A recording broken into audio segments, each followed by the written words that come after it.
Ես ասեմ, որ երբ որ ահազանգը ստացել ենք երեխայի կորելու մասով անմիջապես ձեռնարկել ենք որոնողափրկարարական աշխատանքներ, բայց բնականաբար նաև ոստիկանությանն է տրվել համապատասխան հանձնարարական, որ դիտարկվի նաև հանցավորության կտրվածքով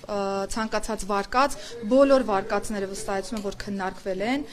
Ցավոք սրտի պիտի փաստեմ, որ 3 երեխայի մարմինն է հայտնաբերվել դաշտամիջյան հատվածում եւ այս պայդրությամբ պիտի նշեմ, որ ունենք նախնական տվյալներով սպանություն, երեխայի հայրը խեղտամահ անելու ճանապարհով սպանել է փոքրիկին, այս պայդրությամբ այլ տվյալ հանրայնացնելուց կխուսափեմ, բայց ուզում եմ նաև շեշտել, որ այս վարկածը ի թիվս այլնի առաջին իսկ օրվանից եղել է մեր ուսումնասիրության շրջանակներում, ընդ որում ես նաև նշեմ, որ մենք այո, կհիշեք, որ եղբայրը, որ նաև ուներ որոշակի առողջական խնդիրներ, պարբերաբար ռեակցիաներ էր տալիս,